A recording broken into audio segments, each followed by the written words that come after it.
All right, Coach. Well, you enter Week 10 of the regular season at 8-1 with a shot at going to the NCAA playoffs, and you need to win over Southwestern. So, what are the keys going into this game with the Pirates? Well, nothing's changed. I think it's the same formula for us. I think offensively, we've got to be able to run the ball and throw it and take what they give us. I mean, that's just the same thing that we've been doing for 9 weeks. And defensively, the quarterback throws the ball. They've got 2 great receivers, and so we've got to be able to make sure that we don't give up the big play like we did to them last year, several times on the passes. And then we got to still contain their running game.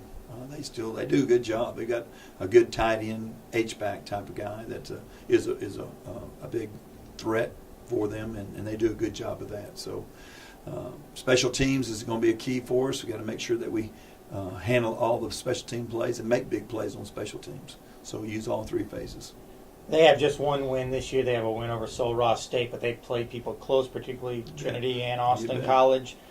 Struggled to get by them in the non-conference affairs that they had earlier in the year. So what have you seen from them as the Pirates have gone on this year that makes them scary? Well, they're just freshmen and sophomores. They're young. They are a young football team. They play hard. So that's a tribute to their coaching staff and to their players. And they play very hard, and you respect teams that do that, and anything can happen. Ball can bounce funny, and we don't want it to, but it can happen, and you lose ball games that way. So we go into the game with a lot of respect for the football team, for their football team, and of course we've got to play to our capabilities, and we got to play fast and play smart. So, and I think hopefully the good guys win. You talk about playing smart. Trenton White, the SCAC co-offensive player of the week, second time he's been honored this year. He's really done a masterful job of directing your offense this year. What have you seen from Trent game 1 to now through game 9? Well, he's always been smart. He's always been a coach on the field and sees things, but until you do it and experience it, and he struggles sometimes. I mean, he really has. But that's just going to make him better and better. If you remember Brent, his junior year, he struggled a bunch. And it wasn't into his senior year after that second or third ball game that he really felt comfortable and started really executing well.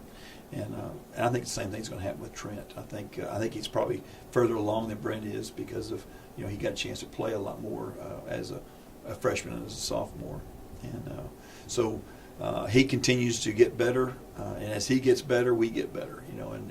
And what hurt Trent was our receivers. We lost a bunch of them right there, and injuries and guys not coming back, and it kind of really depleted us there, and so it affected him throwing wise because of who we're throwing to freshmen, and as a freshman gain experience, how that goes, and so that's. You're playing with 2 freshmen in there, and that hurt us for a long time right there, I think. And I think we're better. Those guys are better, and you got to have big ball games because of Southwestern plays a lot of man coverage, and so we've got to be able to throw to all the receivers. And they've got several really good DBs that they do a great job of defending the pass, and so our quarterback has got to be able to make good decisions and know who to throw to. And you've had a big sophomore, Caleb Oliver, just keeps producing for you. 7 straight games with the touchdown catch now. Maybe it was 7 games consecutive games with the touchdown catch. And again, he had 2 big ones last week against Austin College. Talk about that first one when Trent was rolling to Trent's left and he's thrown on the run, and Caleb was able to go up and get it. What did you see there? Well, that's Trent being able to improvise and use his feet to make a good throw, and then Caleb just running a post route and then realizing that Trent's scrambling and giving him a place to throw the football. One of the good things about Caleb is he can reach up and go get it. And so that's why he's down there on goal line and stuff. A lot of times we're throwing the ball to him because he does a good job. He can jump and get the ball and rebound it. And so. But Caleb did a great job of understanding that Trent was scrambling and gave us a place to throw the football. And then I guess it was just a quick slant on the second touchdown that Trent found him. Well, it's our normal read off of isolation or zone play, either one of those plays that we have, and he has the option of running a stop route or a glance route, and actually he probably should have run the stop route, but he saw it. He just felt it was open, and Trent doesn't need very much. He does find that spot and throw it. He beat the safety on the other side, the free safety, with that throw, and it was just really perfectly executed. But I think the biggest catch was that 3rd and 6 or whatever, and they pressed us, and we felt like they had man, and they overcompensated the trip side and put one-on-one with Caleb, and that was our instruction. If they give us one-on-one, we're going to go to Caleb, and we're either on a stop route or vertical, and they pressed us, and that was a heck of a throw, a heck of a catch. I mean, that's the game right there. Because if we don't execute that, we had to punt, and they got a chance to go down and score because they had the momentum. And so that was a big time play. Caleb seemed like he was able to get position and just shield the defender away from him and make that grab. You bet. Big time play. Yeah. And then your running game, you almost had 3 guys over 100 yards, Marquise over 100, AJ right there at 98, and then Trent with a career best 94. Yeah. What was going on there that allows you guys to almost have 3 guys with 100 yards? I think again it goes back to the defense. What the defense is trying to take away from us, and they were definitely trying to take away Marquise and AJ, I guess. But I thought our guys executed pretty well, and when they take one away, then it opens up the other, and that's where we were able to run. They wanted to stop that wide game that we run our wide zone. That was one of our best plays. And I tell you what, AJ did a great job of executing it. He really did. And Lyman did a good job blocking it. And, Marquise did some. He's in that point right now where he's trying to make too many people miss. He's trying to do too much. And once he realizes just to run, and that's what he did that third quarter. He ran, and that's what he's got to go back to. I think we just got to help him with that. But, Trent did a great job of course, that last one was an improvised play that we were just trying to run out the clock, and his speed, able to get to the corner, and, good things happen. He got a big block there from Lewis Williams. Lewis Williams came back and made a big-time block. He sure did.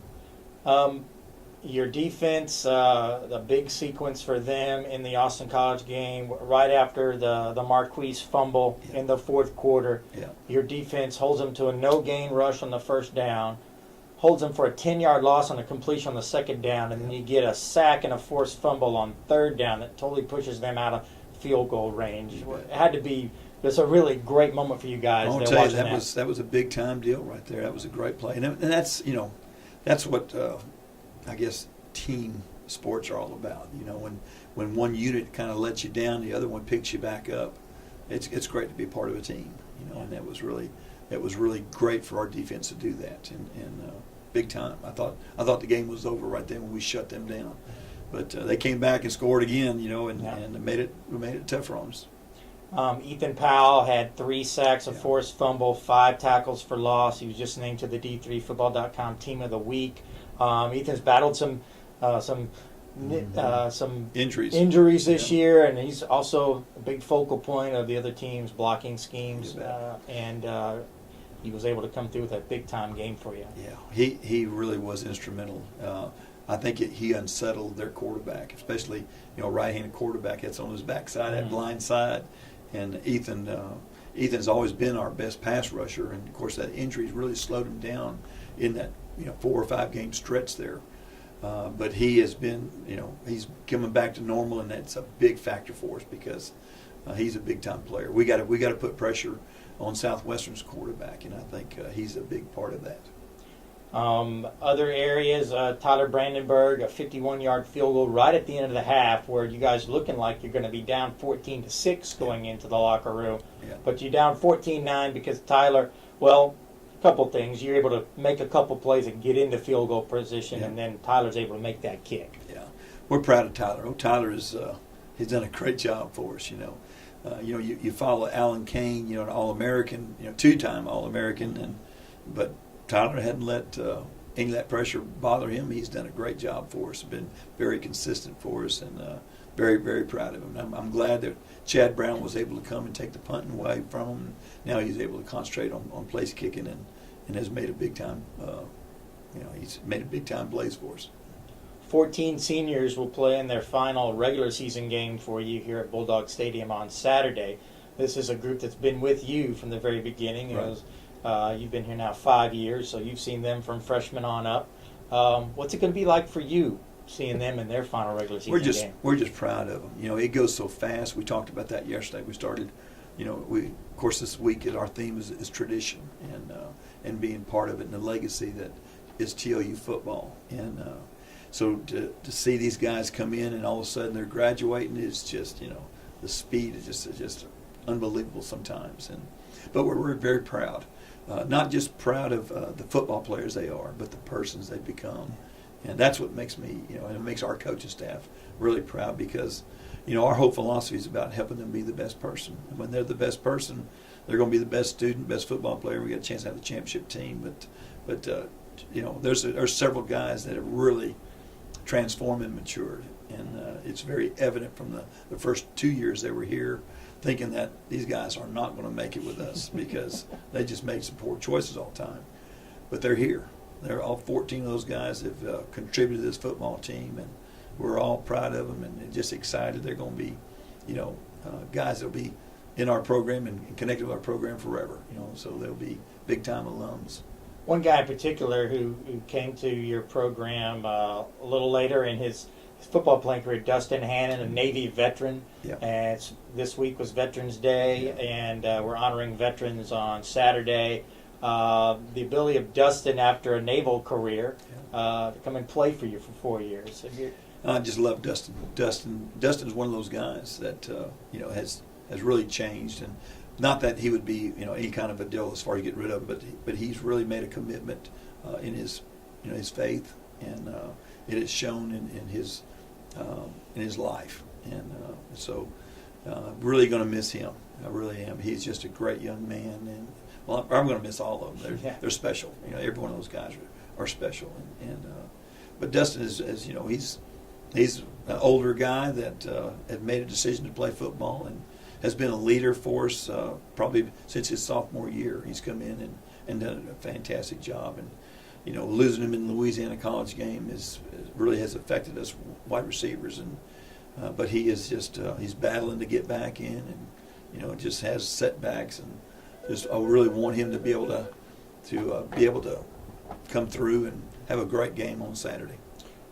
He had surgery here in the season and could have said, hey, that's it. That's it. But he's come back and played 2 weeks, 3 weeks later. Yeah, and it's just he hadn't played it at his level yet, and it's still tough on him, but he's battling. That's Dustin Hannon, and our kids just love him and his leadership, and we're gonna miss him a bunch. You of course need a win to stay alive in the NCAA Division III playoff picture. You're fifth again in the South Region poll, in a good spot. Of course, you have to win, and so you got to win. You have to win to win the outright championship. You got to win to stay alive in the playoff picture. How does that weigh on your team going into Saturday? Well, we've been like this since the first week.